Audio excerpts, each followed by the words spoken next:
Sejam bem-vindos, eu sou Val Gomes, diretora e produtora cinematográfica, e eu estou aqui com Rodrigo Teixeira em mais uma Caixa Preta, uma conversa feita por quem e para quem ama o cinema. Não esqueçam de curtir e comentar no nosso canal.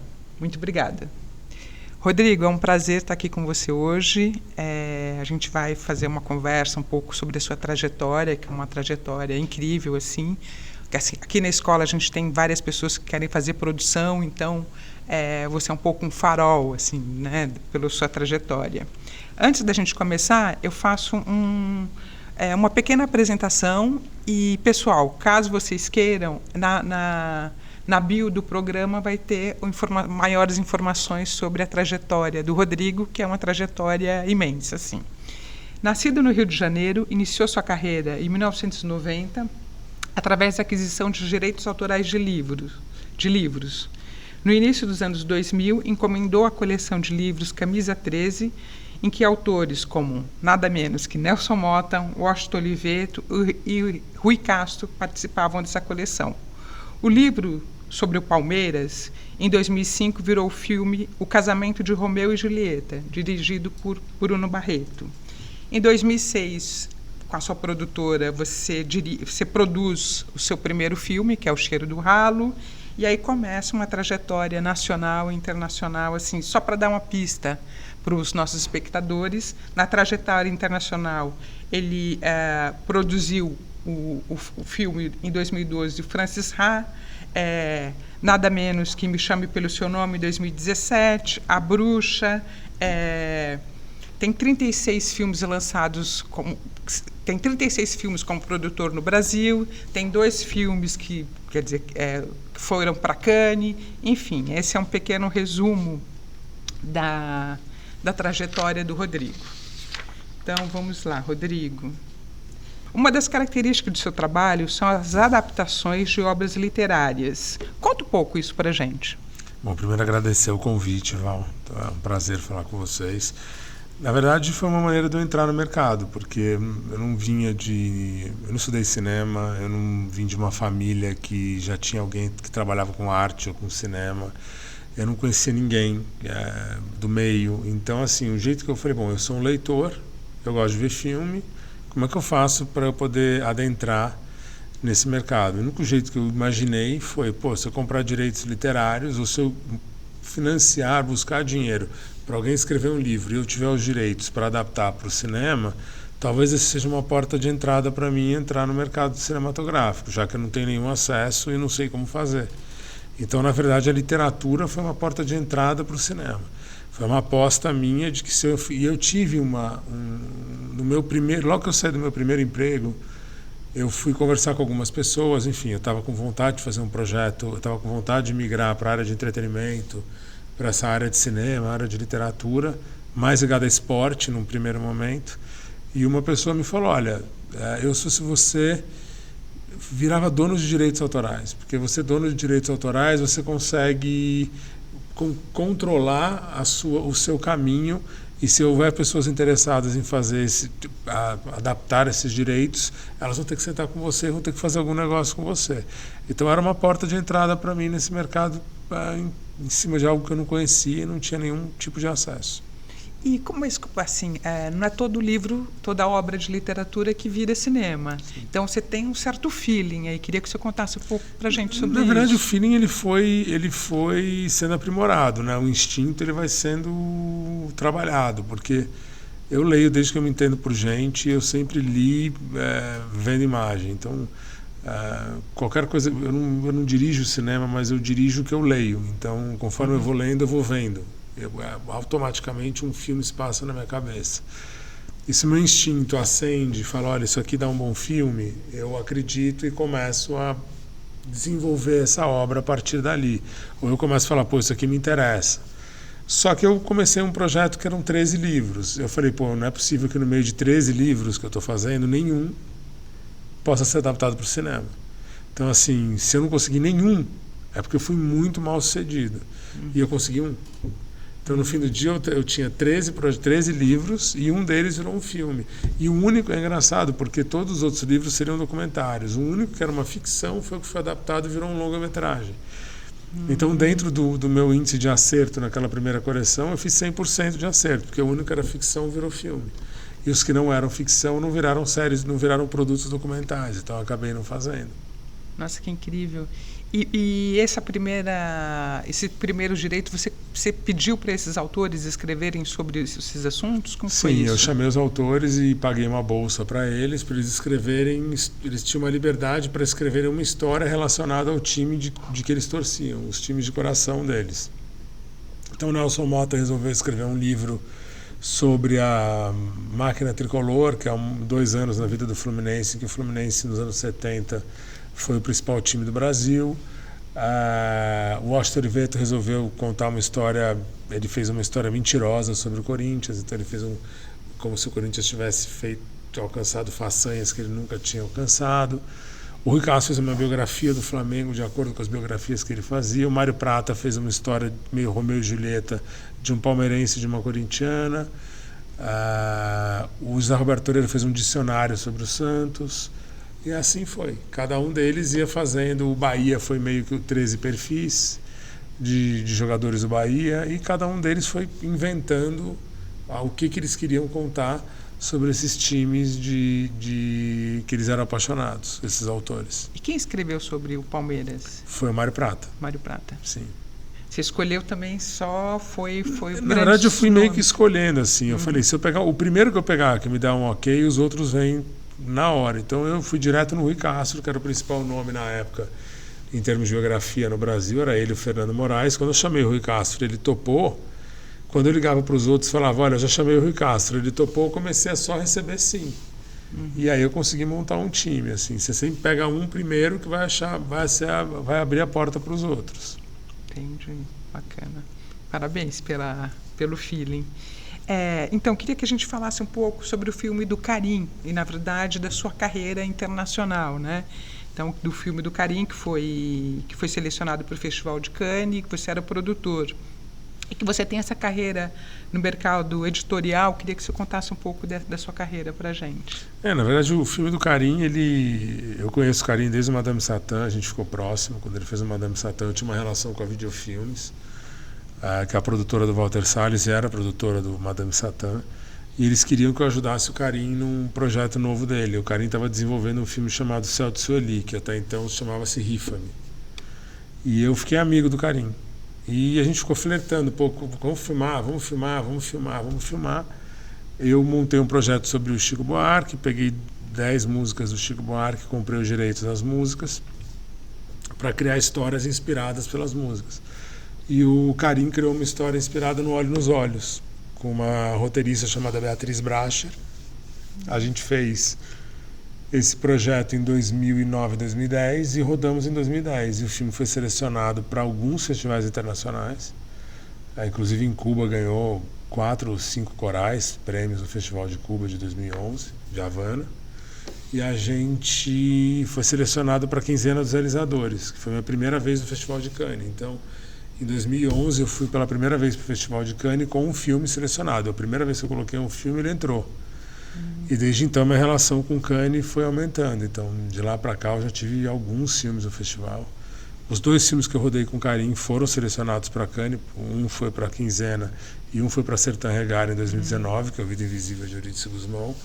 E o Vida Invisível ganhou o prêmio de melhor filme na Sertã Regar, um feito que o Brasil nunca tinha alcançado desde que a mostra Sertã Regar existe. É o primeiro prêmio que o Brasil ganha de melhor filme desde Pagador de Promessas no Festival de Cannes. Foi com Karim. E aí eu tive a oportunidade de, ao longo dessa minha carreira, depois do Abismo Prateado, estar em Cannes com alguns outros filmes. Eu tive com Love, do Gaspar Noé, eu tive com o Bergman Island, da Mia Hansen Love, eu tive com o Murina, da Antoneta Kujanovic, que a gente ganhou o Câmara d'Or, eu tive com o Lighthouse Farol, que a gente ganhou o FIPRESS.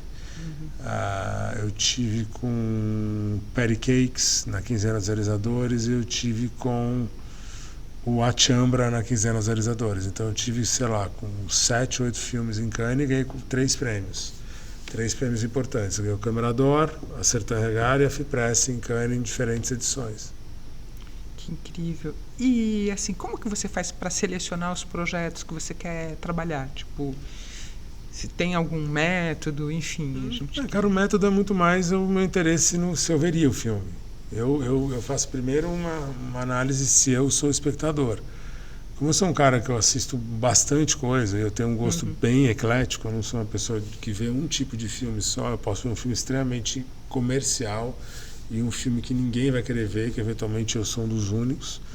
Eu me uso como base para querer produzir o que eu vou fazer o que eu vou assistir. Então, assim, a primeira prova é: você quer ver esse filme? Eu quero ver esse filme. Se eu quiser ver esse filme, ele já é o meio caminho andado de que eu deveria fazê-lo. Se eu não quiser ver esse filme, é porque eu não tenho que fazer. Não é para mim, é para alguma outra pessoa. E como que é esse processo de parceria com o diretor, enfim? Acho que tem uma diferença aqui no Brasil e no exterior, produzir um filme. E como que é isso? Eu acho que o negócio de produção ele não é muito diferente, assim. Eu acho que você tem tipos de produtores e os produtores no mesmo filme exercem funções diferentes. Você tem um produtor cujo trabalho dele é administrar um set de filmagem, não é o meu. Eu tenho uma pessoa que faz isso para mim. O meu trabalho é pensar o filme, o meu trabalho é intelectualmente pensar o que vai ser feito com esse filme. Desde a hora que ele é concebido inicialmente, antes do roteiro, até a hora que for lançar ele na sala de cinema. E aí, na hora que a gente monta os times, a concepção é o roteiro, escolher quem vai trabalhar no elenco, quem vai ser os chefes de equipe. E na hora que você vai executar o filme, você tem pessoas que são extremamente competentes que administram a execução desse filme seguindo uma base que é um roteiro cinematográfico que você tem, e ele serve de base para que você execute esse projeto da melhor forma possível. Então, o meu papel como produtor é coordenar isso, mas quando vai para o set, eu não sou o coordenador, alguém faz para mim. Porque eu acho que é uma função específica. Quando você está nessa função, você não tem tempo de fazer mais outra coisa. Eu não sou um cara de uma coisa só, eu sou um cara de várias coisas. Então, se eu tiver que entrar numa coisa, por isso que eu não dirijo, porque eu não consigo parar para me dedicar a uma única coisa durante um período de meses. Não, no cinema eu não sou monogâmico, então não tem. A minha cabeça é outra. Eu penso de uma forma mais ampla, mais aberta. Entendi. E também por isso que as produções suas também são muito variadas, né? De estilos, Sim. Enfim. Entendi. Bem interessante. Você acha que com a pandemia, com a questão que os streams entraram no processo de distribuição, isso tem algum impacto na forma que você trabalha, como você vê a produção? Na verdade tem, porque o streaming, se o streaming for uma única fonte de financiamento de cinema, ele tem total impacto, porque você acaba, quem está te financiando, ele vira meio que um sócio seu, meio que um dono do seu trabalho. E aí é muito mais uma questão de com quem você se relaciona e como essas pessoas se relacionam com você e quão impositivos eles são para se meterem no seu projeto criativamente e tirarem a sua capacidade de gerenciar criativamente um projeto. Eu acho que cada um sabe de si. Eu não necessariamente sou o melhor programador de um canal, mas eu sei produzir criativamente os meus projetos. Então, às vezes vem uma pessoa que não tem essa mesma experiência que eu e pensa diferente e quer se meter a trabalhar criativamente um projeto seu que eventualmente ele pode ficar desfigurado. Então, isso é uma coisa que pode eventualmente afetar criativamente uma série de projetos audiovisuais, não só meus, como de outros produtores, porque os canais de streaming eles tendem a usar menos e se repetir. Quando eles se repetem, eles estão mecanizando um sistema de produção e criatividade você não mecaniza, né? Você pode fazer uma linha de produção de coisas repetidas. Agora, mecanizar a criatividade, você ficar fazendo com que eu faça um filme e você faça um e eles são iguais, eu acho difícil. Então, eu acho que a tendência, se você quiser deixar uma coisa uniforme, é piorar a qualidade do que você está fazendo. E eu acho que o papel do produtor e o papel do canal deveria ser saber entender a visão de um artista, administrar a visão desse artista da melhor forma possível, para que o projeto pudesse ter integridade artística e encontrar um público diferenciado na programação, qualquer que seja ela. Entendi. Interessante. E achei bem interessante, porque é realmente isso. Tem vários canais que você segue a linha do canal e fica tudo muito parecido, né? As obras são todas muito... Você fala, bom, isso que eu já vi. E fica muito parecido. Então, foi interessante o que você falou, porque mostra como pode impactar, né, na construção da obra e virar tudo igual.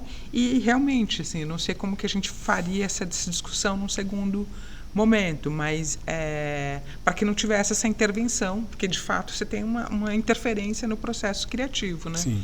Tipo, no processo criativo não, no produto, porque você Sim. tem que atender uma demanda e não não é como, por exemplo, num filme independente, né? Sim. Olha, as perguntas aqui são enormes. Fica tranquilo. Ó, vou ler aqui que é bem grande. Apesar de trabalhar com o pé em Hollywood, mantenho um contato próximo com a indústria cinematográfica no Brasil e na América Latina.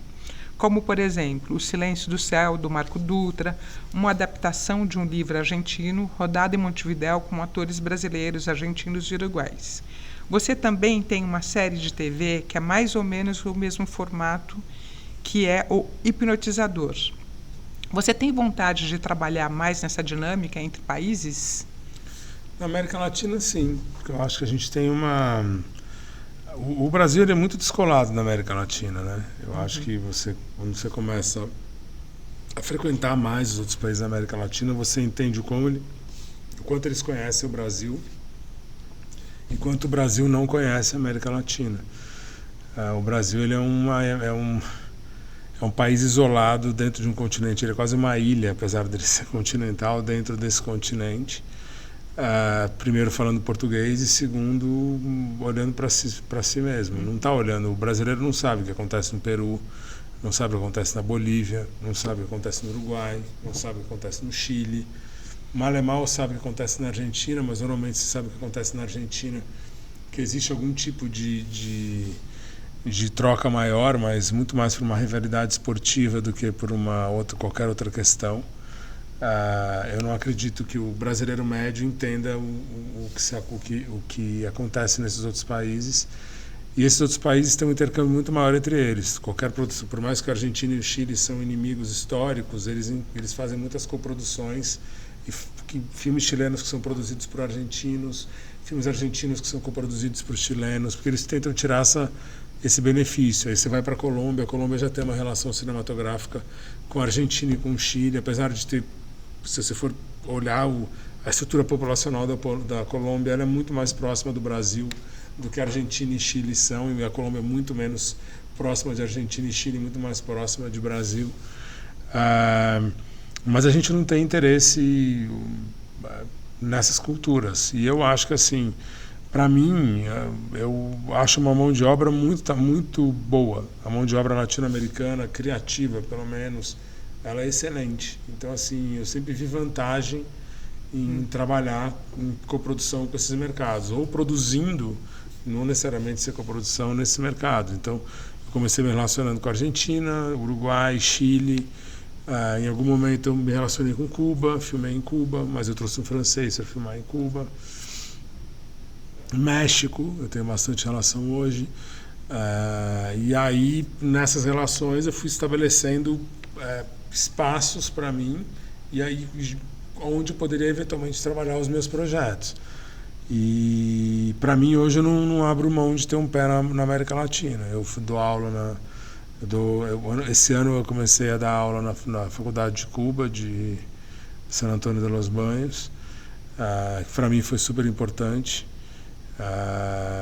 porque é uma escola que eu sempre admirei, e eu pude ter a oportunidade de ter uma troca com o corpo docente, com alunos, não só para quem eu dei aula, mas alunos que frequentam a escola, que não necessariamente foram meus alunos. Mas eu achei uma experiência única, e aí, para mim, observar isso, tentar usar isso para o meu dia a dia, para o meu trabalho, ela é excelente. Eu acho que eu consigo antever coisas que companheiros meus de trabalho no Brasil não estão nem preocupados em olhar. Porque você já está com esse radar... Faz tempo. Eu estou olhando para isso desde 2015. Eu me relaciono com a América do Sul, especificamente, com outros países desde 2015. Eu comecei a produzir, eu não coproduzi, eu produzi mesmo, filmes latino-americanos. Os primeiros que eu produzi em 2015. Eu produzi em 2014, filmes. A série Hipnotizador eu comecei até antes, comecei em 13. Mas Era o Cielo do Marco Dutra, o filme o Tarde para Morrer Jovem da Dominga Sotomayor e o Auge Humano do Eduardo Williams eu produzi em 2014 e 2015. Caramba. Voltando à produção, tem uma curiosidade aqui nossa, que é de saber que durante a decupagem de filmes que tem um tom tão específico como o The Lighthouse e The Witch, existe um lugar para interpretação por parte do produtor? Você fez o mesmo processo que você falou para a gente, que é de participar desde do processo? Em ambos os filmes eu participei desde o zero. O Lighthouse eu fui a primeira pessoa a receber o roteiro. Eu, estimulei o diretor a escrever o roteiro. A condição do filme acontecer era você dar a condição do cara filmar em película, em preto e branco, numa janela menor, e com inglês arcaico, inglês do início do século XX, perdão. Então, assim, todas essas condições eu, como produtor, eu entreguei, e o filme foi sendo desenvolvido com esse pensamento. Um dia um roteiro chegou para mim, e desse roteiro que chegou para mim, que foi o primeiro tratamento, só o diretor, eu e o fotógrafo tivemos acesso. E do momento que esse roteiro chegou para mim, que foi em novembro de 2018, em abril de 2019 eu estava em set começando a filmar esse filme. Não foi um filme barato. Estou falando de um filme na época de 11 milhões de dólares. Eu levantei esse valor em 90 dias. Eu, na verdade, em 6 dias depois que eu recebi o roteiro, eu já tinha o comprometimento do estúdio em financiar esse filme para mim. E o The Witch também. O The Witch eu vi um pedaço de papel como o seu. Tinha uma descrição do que seria o projeto, não tinha um roteiro. Eu olhei essa descrição e falei, cara, esse projeto é muito original, é diferente do que eu estou recebendo aqui. Era um laboratório de cinema em Sundance, em 2013. Eu falei, eu quero fazer esse projeto. Ninguém queria. Eu tinha, sei lá, eram 5 projetos sendo apresentados, todo mundo queria os outros 4, menos A Bruxa. E A Bruxa é um projeto que mudou minha vida, porque é um filme referência no mundo do terror hoje. Não mudou só minha vida, assim. A A24 ganha muito crédito de coisa que eles não fizeram.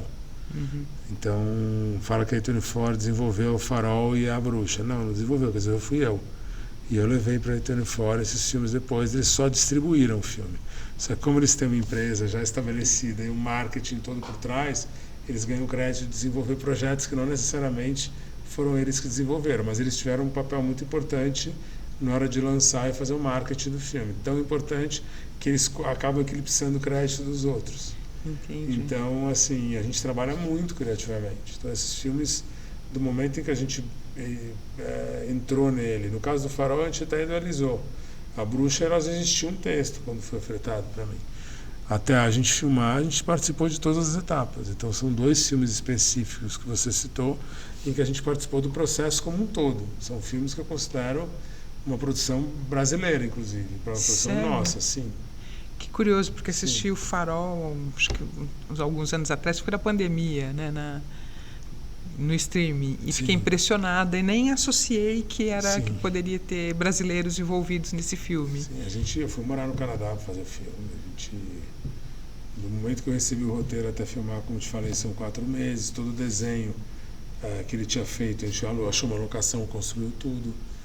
O Farol, especificamente, a luz do Farol, eu paguei no meu cartão de crédito. Caramba! Essa luz está no estúdio Hollywood hoje, parada na sala de entrada de um estúdio, mas aquela luz foi minha, eu paguei. Então, assim, esse projeto eu conheço de cabo a rabo. O Farol eu tenho um diário escrito do Farol. Nossa, então você tem material para o resto da vida para trabalhar, seja de memórias, continuar fazendo filmes, mas memórias. Nossa, que interessante. Rodrigo, a gente queria saber também como que foi a sua experiência de participar numa produção gigantesca que foi a Ad Astra. Na verdade, foi uma experiência diferente, né? Porque o cinema independente é uma coisa, Hollywood é outra. Uhum. E Hollywood você não define por uma questão geográfica. Estou filmando em Los Angeles, é Hollywood. Não. Hollywood é orçamento. Tudo que é acima de 20 milhões de dólares é filme de estúdio, é Hollywood. O sistema de Hollywood é quando você entra num estúdio e você começa a lidar com executivos de estúdio para filmar. É como você está fazendo um projeto para a TV Globo, no Brasil. Então, a Ad Astra foi um projeto... Eu sempre quis trabalhar com James Gray, era um diretor que eu admirei a vida inteira. E quando eu mudei, eu sou representado por um agente nos Estados Unidos, e quando eu mudei de agência, o meu agente falou, cara, você quer conhecer quem? Eu apontei para um dos clientes dele que eu queria conhecer, que era o James Gray. E o James Gray me chamou para uma reunião e falou, olha, eu tenho vontade de fazer uma ficção científica, mas ninguém é louco o suficiente para pagar esse projeto, porque meus filmes não dão dinheiro. Aí eu falei, mas que ficção científica você quer fazer? Ele falou, eu gostaria de tentar fazer um apocalipse sinal no espaço. Aí eu falei, o que você precisa? Ele falou, eu preciso de dinheiro para escrever o roteiro, eu tenho uma ideia. Aí eu contratei ele para fazer o roteiro para mim, e virei dono da ideia. E aí a gente contratou e começou a tentar viabilizar o projeto. Só que o projeto ele escalou, ele virou um projeto gigantesco. Logo de cara, quando o roteiro chegou, a gente começou com um ator, esse ator meio engajou com o projeto, depois ele saiu, que era o Michael Fassbender, e a gente foi mudando de elenco, aí saiu do Michael Fassbender, foi pro Daniel Craig, saiu do Daniel Craig, foi pro Joaquin Phoenix, aí o estúdio falou pra gente que o Joaquin Phoenix não vende ingresso, então não poderia ser o Joaquin Phoenix, depois ele saiu do nosso filme e fez o Coringa, e mudou a história do que se falava sobre ele. Daí a gente procurou o Mark Wahlberg, não fechou o cachê, e um dia eu estou na minha casa, eu recebo uma ligação do meu agente falando, olha, eu vou te fazer uma proposta, você não pode dizer não, se você tem 5 dias para dizer sim, mas se você diria sim agora, que vai mudar o presidente desse estúdio, a gente vai perder a janela se você não disser sim. Eu trouxe o Brad Pitt para fazer o filme, e por causa do Brad Pitt você tem o dinheiro para fazer o filme inteiro. Só que você não pode divulgar para ninguém, porque ele está se separando e você não tem como falar sobre isso agora até a separação dele se consumar. Falei, tá bom. Isso era era novembro de 2016, exatamente no feriado de Ação de Graças. Em fevereiro a gente anunciou o filme, em agosto a gente estava filmando. Caramba! E aí é um filme em proporções assim. É um filme que custou 117 milhões de dólares de produção. Mas com marketing quase 175 milhões de dólares de orçamento total. Então assim, eu tinha uma equipe de 400 pessoas, eu fui morar em Los Angeles para ver como é, porque eu quis pegar essa experiência, eu quis entender como é que se faria um projeto desse porte. Eu nunca tinha tido uma experiência dessa, eu não sabia como é que era você primeiro fazer uma ficção científica. Eu nunca imaginei que eu ia fazer um filme em que eu passasse por Marte, Plutão, Saturno, Lua, Terra, não estava no meu alcance mental, vou fazer um filme sobre isso. Não, mas eu fiz. Então esse é um gênero que eu já tiquei. Fiz uma ficção científica que foi uma viagem no espaço. Achei interessante, eu gostei muito de fazer e foi um processo muito bacana para mim. E esse trânsito que você faz por diferentes gêneros, pelo cinema independente, mais comercial, isso se dá por uma vontade de experimentar, porque as coisas confluem? Como que é isso para você? Eu acho que meio que confluem, porque as coisas chegam para mim, ou eu gerei, e é o que eu te falei, eu tenho vontade de assistir. E aí eu vou tentar fazer ele acontecer. Obviamente eu sou um ser humano, eu tenho limitação, a começar financeira, porque assim, o Ad Astra, por exemplo, se eu não tivesse um estúdio por trás, eu jamais conseguiria fazer o filme. Porque é um dinheiro impensável para levantar para uma única produção. Então, assim, mas ele foi levantado e o filme foi rodado. Então, assim, o que eu paro e penso? Que eu desenvolvi um projeto que, em termos de escala, ele pode custar o que ele for, que ele pode eventualmente ser filmado. Depende de quem está trabalhando nele e do que você está vendendo. Então, o que você tem que fazer é trabalhar o melhor possível nessa fase inicial, que é o desenvolvimento, para que você possa ter um projeto bom o suficiente para que ele possa ser financiado e exibido para o resto do mundo. Entendi. Tem uma outra pergunta aqui voltada para, assim, você sempre se posicionou como produtor criador e tem uma parceria sua com Belmonte, que você produziu Gorila, Aurora, Alemão 1, enfim. Esse trabalho que vocês fizeram junto, essa sinergia, é uma coisa que você busca sempre ou foi pontual, enfim? Não, eu trabalhei muito bem com o Zé Eduardo. A gente, enquanto a nossa parceria aconteceu, a gente fez, sei lá, 4 longas-metragens, ele dirigiu uma série para mim. Acho que em termos de longa-metragem, o longa-metragem dele mais bem sucedido que ele já fez na carreira dele no Brasil, que é o Alemão, é fruto dessa nossa parceria. Uma parceria de muita confiança, porque o Alemão foi feito com essas bases. O filme era um filme que não tinha nada de orçamento, a gente precisou de 16 dias para fazer. E a gente fez um trabalho que eu considero muito bem feito. E a partir dali eu falei, cara, eu quero continuar trabalhando com esse cara, vou continuar buscando projetos para fazer com ele. E a gente acabou fazendo... O Alemão foi meu segundo longa-metragem com ele, né? O Gorila foi o primeiro. A gente acabou fazendo outros 3 projetos e encerrou a nossa parceria com o Alemão 2 no ano passado. E você acha que essa parceria resume um pouco a relação que você espera ter com o diretor? Eu acho que o bom produtor é o que o diretor volta para trabalhar. Se você não é bom produtor, o diretor não vai voltar a trabalhar com você. Então, assim, eu tive poucas experiências na minha vida e eu não quis trabalhar com 2 diretores com quem eu trabalhei, eu não quis repetir. E um deles eu repeti o trabalho, o outro não. Mas falei, cara, eu não estou afim de trabalhar com esse cara de novo. Mas o bom produtor é o que o diretor volta para trabalhar. Essa é a minha teoria. Senão o cara não vai voltar. Para que ele vai? A vida é muito curta. Por que ele vai querer trabalhar com você se você não é bom produtor para ele? Então, se você é bom, as pessoas voltam.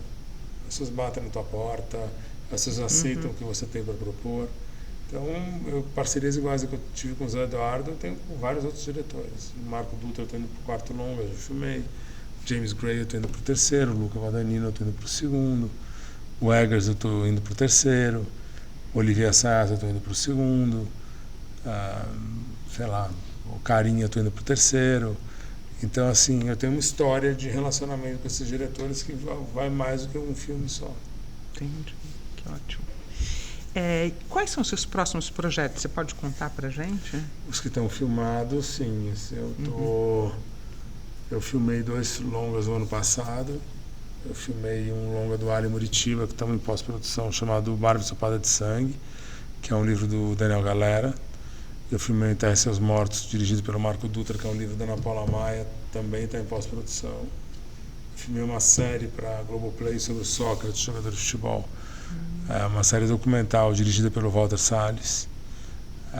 Eu estou filmando hoje, inclusive, tem diário de filmagem agora à noite, o primeiro longa do Walter Salles no Brasil desde 2007. Chamado Ainda Estou Aqui, eu sou o produtor desse longa. Você é o produtor desse longa? Nossa, a obra é incrível, né? Incrível. Do Marcelo Rubens Paiva, né? E já terminou a primeira fase de filmagem, sim, a segunda não. A gente está filmando agora os anos 90 e os anos 2000. Então a gente voltou a filmar a sexta e vai até no final de novembro.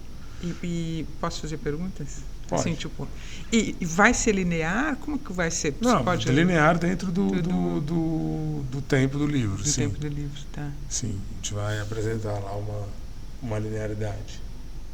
Não, esse livro... muito bom. O filme, eu estou bem satisfeito com o filme. Então, eu estou filmando esse agora, filmei um outro nos Estados Unidos, e aí ano que vem já tem uma leva nova de outros projetos que a gente vai fazer.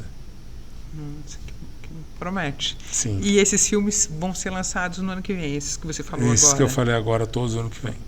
Todos, circuito de festival, comercial, tudo em 2024. Que bacana. Eu estava super curiosa, eu não sabia que você era o produtor do Ainda Estou Aqui, que eu acho que é o melhor livro do Marcelo Rubens Paiva. É muito bonito. É muito bonito. Sim. E eu estava no memorial quando foi feito 50 anos do golpe, e o Marcelo foi ele, a Vera Paiva e tal. Foi a primeira vez que ele escutou o pai dele, porque acharam uma gravação, né, do Rubens Paiva, e foi colocado publicamente lá, assim, foi incrível, assim, foi muito emocionante estar naquele momento. O filme está muito bonito. Assim. Essa primeira parte eu já vi montada e está muito bonito. E a Eunice merecia, né? A Eunice merecia. Pela trajetória dela, tudo. E a Fernanda está fazendo um trabalho muito bacana. quero assistir. Com certeza. Que ótimo. E você tem algum conselho para aspirantes produtoras que queiram dar os seus primeiros passos assim na indústria? Cara, eu acho que produzir não é muito fácil, né? Então, eu acho que o conselho principal que eu dou é resiliência. Resiliência e curiosidade, para mim, são base para qualquer produtor. Se você não é resiliente, você não nasceu para ser produtor. Porque produzir é lidar com a adversidade e lidar com a adversidade diariamente. Então, tem dias que você acorda falando, caramba, o que eu escolhi da minha vida? Por que eu estou fazendo isso aqui? Por que eu continuo insistindo nisso? Mas você tem que continuar. Ou simplesmente você joga a toalha e vai embora e esquece. Enfim, você vai fazer o quê? Então, no meu caso, já faz muito tempo. Então é difícil para mim eu pegar, jogar a toalha e falar, vou embora. Não. Então eu procuro ter outras atividades que equilibram um pouco o meu dia a dia. Dar aula, por exemplo, sei lá, palestra, ler. Mas eu acho que você precisa ser resiliente, muito, e curioso. Se você não é curioso, você é uma máquina automática, assim. Você não gera coisa nova para você. Então, a curiosidade ela vai te renovando, vai te buscando novas possibilidades, novas escolhas. E isso pode te ajudar a ter uma carreira como produtor melhor. Rodrigo, tem alguma outra coisa que você queria falar aqui no programa? Assim, não, acho que era isso mesmo. Acho que essa questão... Gente, produzir não é fácil, produzir no Brasil é mais difícil. A gente não é um país que apoia muito... Apesar de a gente ter um apoio historicamente nos últimos anos, existe um apoio, tudo bem, esse último governo tentou matar a nossa capacidade de levantamento de capital para produzir, ou seja, tentaram destruir a nossa atividade, mas a atividade é forte o suficiente, sobreviveu a esse desgoverno e entra um governo novo agora que é muito mais favorável ao ramo de atividade que a gente trabalha, que é a produção cinematográfica. Mas não é um ramo fácil. Então, assim, não é um ramo fácil porque o cinema é feito para dar prejuízo. Na sua grande maioria das vezes, assim, produzir não é barato, não é uma atividade barata, as pessoas não se esforçam a tentar encontrar soluções. A grande maioria, né? Generalizar também não é correto, mas a grande maioria não se esforça para baixar os orçamentos, para que você possa tentar criar qualquer indústria que seja autossustentável. Hoje a gente não é autossustentável se você não tiver a mão do governo para te ajudar. Então, não é uma atividade fácil e eu acho que a gente tem que batalhar para que a gente consiga equilibrar esses números, equilibrar essas relações, para que a gente possa ter uma indústria que não dependa de um governo e dependa da indústria. Entendi. E você tem alguma coisa que você pensa sobre isso, para esse desenvolvimento da indústria? Cara, eu acho que a gente tem que... O desenvolvimento de uma indústria ocorre quando você forma as pessoas. Então, acho que qualquer lugar que se preze a ter atividades de formação, eu acho que ajudam você a desenvolver uma indústria. E a outra coisa é desenvolver público, né? Porque quando você deixa de desenvolver público, você emburrece esse público e você faz com que quando você tem um canal de streaming, morre o Kurosawa, ou morre o Kirk Douglas, por exemplo, que morreu há 2 anos atrás, e você vai para o canal de streaming, uma empresa grande, sem citar nome, e clica Kirk Douglas e não tem nenhum filme do Kirk Douglas, você está ignorando 200 possíveis grandes diretores que poderiam estar ensinando a jovens talentos coisas que eles não vão aprender porque esses filmes não estão disponíveis para eles. Então, eu acho que você tem que investir em formação, formação de plateia e formação de profissionais. E também numa democratização desses filmes, né? Assim, pensado uma maneira de democratizar esses filmes. Na verdade, a democratização vem muito mais do acesso, como você vai fazer para dar acessibilidade a isso e fazer com que o público se interesse por isso. Porque quando você começa a fazer uma linha de produção em que tudo é igual e que tudo se aproxima, você acaba fazendo com que as pessoas não busquem coisas diferentes. E ao não buscar coisas diferentes, esses filmes que foram considerados obras-primas no passado vão se perder no espaço. Rodrigo, tem mais alguma coisa? Podemos encerrar? Super obrigado pela sua presença. Foi incrível fazer essa troca de ideias com você e acho que vai ser muito importante para o nosso público. Tá bom. E gostei muito de te conhecer pessoalmente. Prazer é meu. Obrigado. Obrigada. Obrigado pelo convite. Nossa, passou rápido, né?